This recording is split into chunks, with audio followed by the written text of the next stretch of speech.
Hey guys, what's up? So today we're going to do the MacBook thermal paste replacement. And I have my MacBook here. So just some background. It's a 2011 MacBook i5. I replaced the thermal paste with like Arctic Silver 7 made in 2015. So it's 2020. So it's been about 5 years. After I replaced the thermal paste, the thermals of this laptop were awesome, and then now they're pretty terrible. So let me just kind of show you what's going on. So this laptop's been on for about, I want to say 4 minutes, not even, and it's at 84 degrees Celsius at 6,200 RPM. So that's way too hot, and it can't really do too much without overheating. So we're going to replace the thermal compound and go from there, and I'll show you that process. This is not meant to be a step-by-step. iFixit has plenty of those, so this is more just check it out. If I run into any issues, I'll tell you, but like I said, I've done this once before.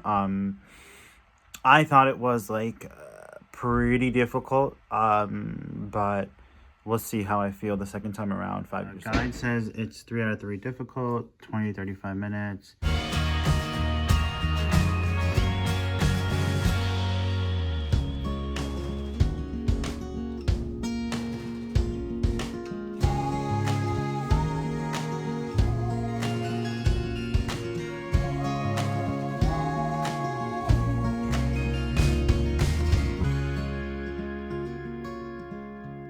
Removed all the connections. You can see what I was doing here, so that happened.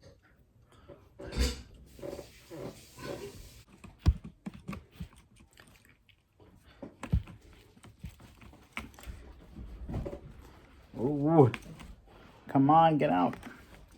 Get out. How are you gonna take that out? I mean, stuff.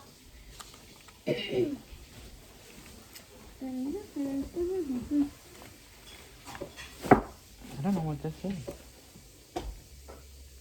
Where the hell does this plug into?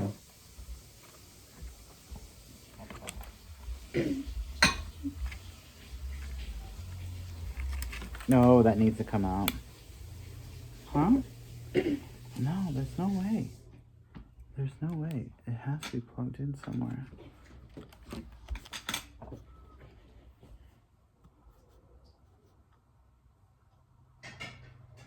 Oh, it does need to.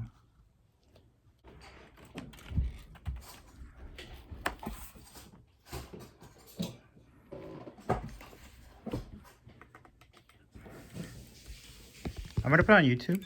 YouTube? Yeah. So I have the motherboard out. As you can see, this is the CPU.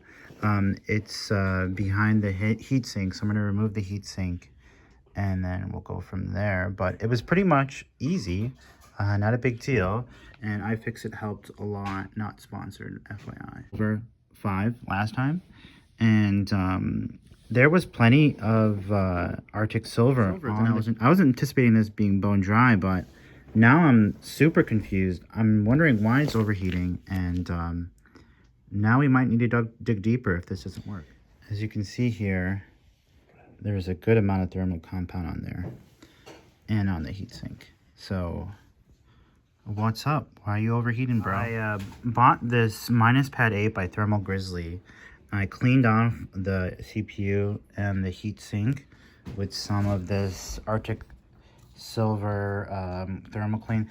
Honestly, this is so old. I have no idea when I bought it, but it could be possibly still available. And so this is what the pad looks like. So instead of using compound this time, I decided to use pad, and that's what it looks like. So we just cut it down and then throw it on there, and then that's the game. I'm picking exactly the right shape of the CPU. So I'll show you when it's on.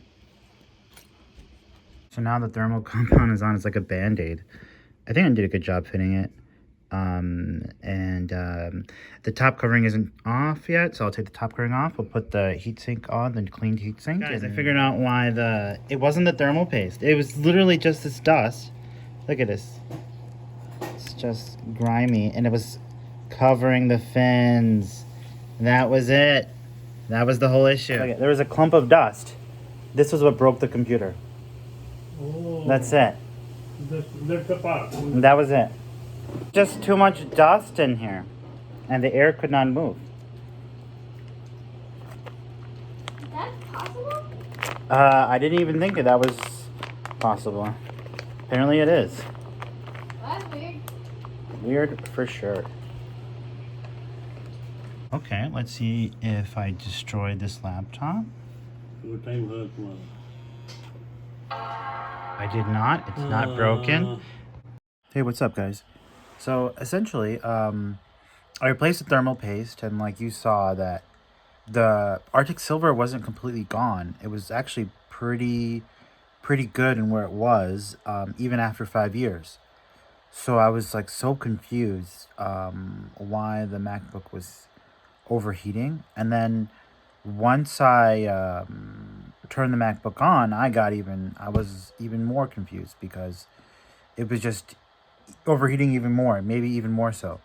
I turned it on and it started at 94 degrees Celsius.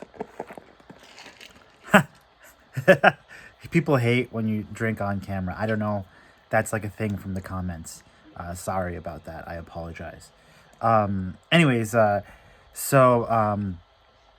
yeah, so I was just very confused. And then I think, after running the computer for maybe an hour or even less than an hour, something about that thermal paste, the thermal pad, it felt like it kind of maybe just, it was just a little fluffy, and then it compressed a little bit. And after it compressed, the MacBook kind of felt a little bit better in terms of like